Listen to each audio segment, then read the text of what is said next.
சென்னை அபிராமபுரத்தில் கடந்த 13ஆம் தேதி சளி பிரச்சனையால் பாதிக்கப்பட்ட 8 மாத குழந்தைக்கு விக்ஸ் கற்பூரம் சேர்த்து தேய்த்ததால் மூச்சு திணறல் ஏற்பட்டு மருத்துவமனையில் சிகிச்சைக்காக அனுமதிக்கப்பட்ட நிலையில் இன்று காலையில் உயிரிழந்தது. இது தொடர்பான விரிவான தகவல்களை எமது செய்தியாளர் சரவணகுமார் வழங்க கேட்போம். சரவணகுமார், இந்த விவகாரம் தொடர்பான விரிவான தகவல்கள் என்ன? சென்னை அபிராமபுரம் டாக்டர் ராதாகிருஷ்ணபுரம் வல்லவநகர் பகுதியைச் சேர்ந்த தேவநாதன் என்பவருடைய 8 மாத பெண் குழந்தை தான் இந்த உயிரிழந்த குழந்தை.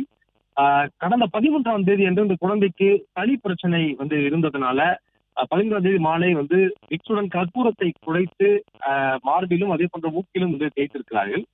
சிறிது நேரத்தில் குழந்தைக்கு மூச்சு திணறல் ஏற்பட்டதாக கூறப்படுகிறது. உடனடியாக எழும்பூர் குழந்தைகள் நல மருத்துவமனையிலே கொண்டு சென்று அனுமதித்திருக்கிறார்கள். அங்கு சிகிச்சையில் இருந்த நிலையில் குழந்தை சிகிச்சை பலனின்றி உயிரிழந்திருக்கிறது.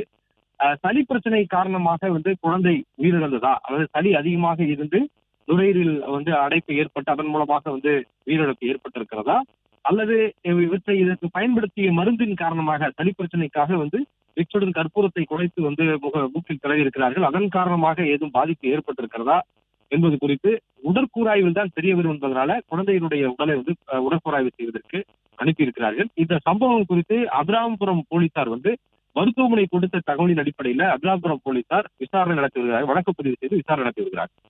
பிளே ஸ்டோர் மற்றும் ஆப் ஸ்டோரில் இருந்து பாலிமர் செயலியை QR கோடு மூலம் பதிவிறக்கம் செய்யுங்கள்.